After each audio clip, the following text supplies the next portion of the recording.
Guys, ito yung nakikita kong cactus. Lagi din dumadaan ako, malaking cactus. Pilipina palang may-ari nito. Ito si Ate Elsie.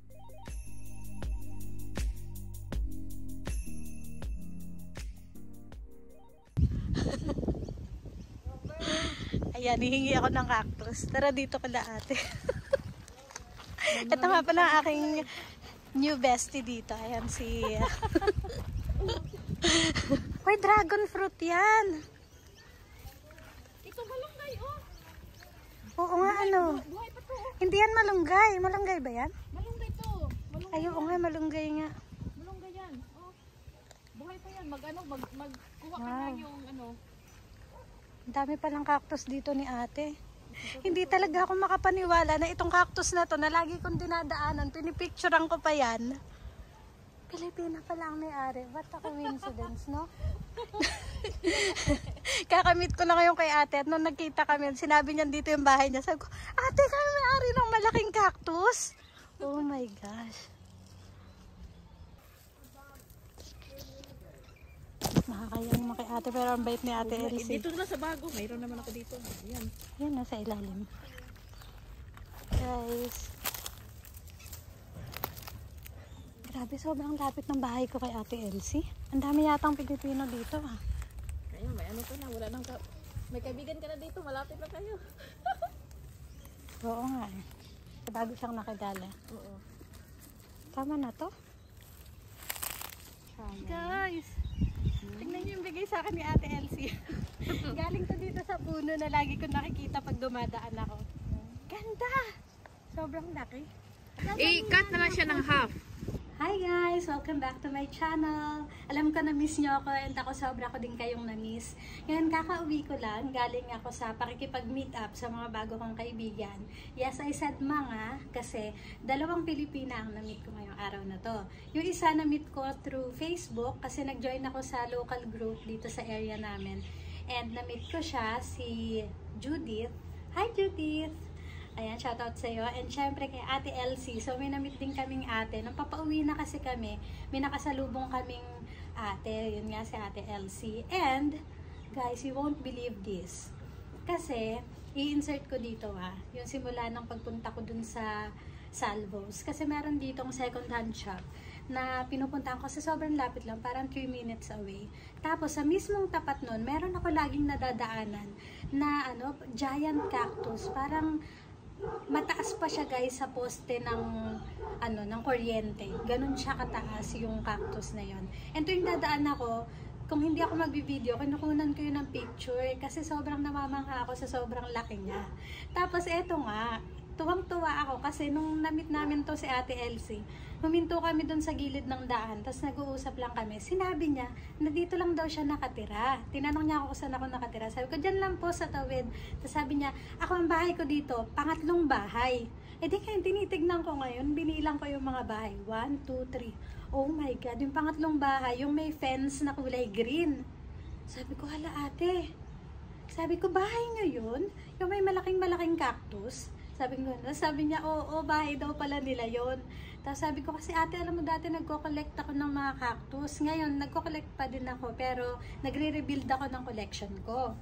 Kasi nga, di ba, nawala na ako ng mga halaman. Yung konti na lang talaga.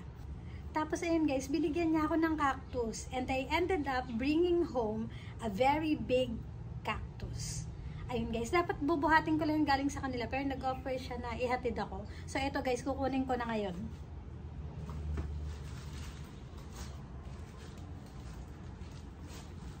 Ayan.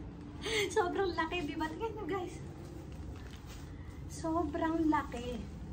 Ayan. Teka, ibaba na natin. Pero mag-picture muna tayo. Teka. Ayan. Sobrang laki nitong cactus, guys. Tingnan nyo. Parang malaki pa to sa legs ko. Parang na to, guys. Malapit ng kasing laki ng katawan ko. Wait, ibaba ko nga. In-offer niya sa akin na putulin daw to. Pero sabi ko, wag na lang putulin kasi gusto ko siya ng ganun siya kalaki. Tapos, ayan, iuwi ko na nga and I'm so happy. Gusto ko lang i-vlog ngayon para matandaan ko to. Today is, 18th? 18th yata ngayon ng October. Ayan, ngayon ako nagkaroon nitong malaking cactus. And hindi pa yan, binigyan niya pa ako ng ibang halaman. Ito, kukunin ko. Ito guys, hiningi ko kay ate kasi nakakalat lang to. Sobrang dami nito sa yard nila. Ayan, nangingi ako kay ate ng basket plant. Ayan. Wala pa akong pots and soil dito. So, ilalagay ko muna to sa water. Siguro pwede naman. Ayan, may 3 akong ganito. Ang ganda niya, oh. Ayan, feeling ko hindi niya na to dinidiligan eh. Kasi ano na to, madami na dun sa yard niya. Tapos, eto, aray ko. Eto. Dragon fruit. Ayan, diba? Gusto pa nga akong bigyan kasi ang dami talaga dun, guys. Sabi ko, ate, isa na lang muna kasi nga, wala pa naman ako mga pots dito. So, ayun.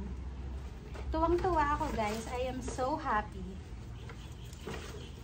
Ayan, tapos, meron pa pala ako ditong mga kalamansi. Kasi guys, may tanim din si ating puno ng kalamansi. Sabi sa amin ni Judith, kumuha daw kami, ayan. Kumuha ko ng kalamansi. Mga, parang 6 na piraso itong kinuha ko. Ayan. Nakakatuwa lang kasi, dito lang siya nakatira. Tapos gusto ko nga mag-volunteer work sana dun sa Salvos, dun sa tapat nila. Ayun guys, na-share ko lang naman. Dumadaan lang ako dun sa higanting cactus na yon. Dinadaanan ko lang. Tapos ngayon, nagkaroon ako ng piece ng cactus na yon, diba?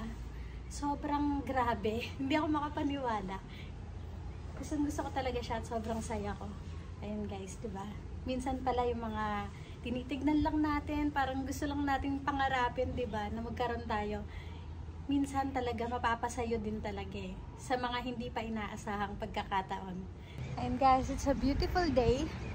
And ayan, sobrang sunny, diba? Ang daming mga ducks, oh. Ayan guys, kasama ko si Judith. Lakad-lakad lang kami dito. Nakaka-relax sobra. Kasi ang daming mga ducks nga, no? Iba-ibang klase ng mga, ayan, lumalangoy-langoy sila. Iba-ibang klase sila dito. Alam mo na parang isang lahi lang sila, pero iba-ibang klase, ganun. Ayan, oh. Sobrang nakaka-relax dito.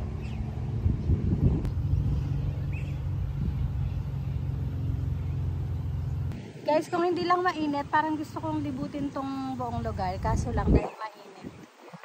Nagkasya na lang ako dito sa may ilalim ng... Masakit kasi sa balat yung araw, guys. Ayan.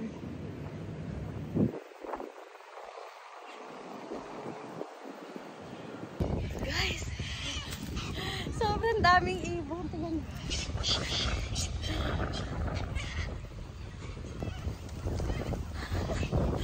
Oh my gosh. Hi guys, we're off to work. At the next traffic Oh, light, tama turn ba yung right. pinunta natin? Sakto yan.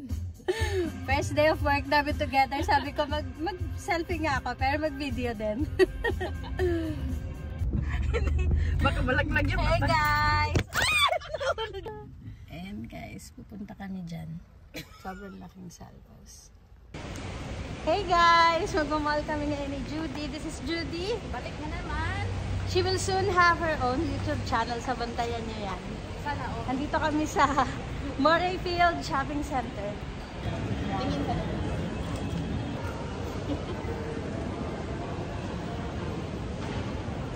Maganda pa ganda. Bumukha na pala yung isang bulaklak pa ng cactus. Hello. Be, say hi to my vlog. Hi. Hello. Yan si ate, ano, Hello. ate May Malu. malunggay din, oh. Ay, mango tayo ng mangga. Ate, pwede ako magpitas dyan? Oo, ayun natin yung meron mo. Ano? Alam mo kung ano? Purple jam. Ano yan? Ano natin?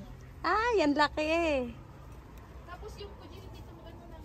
Yung puti ka bags. Okay, so, first meal sa bahay ni Judy. Ano yan? Ihalo natin itong ano? Parang ano to siya eh.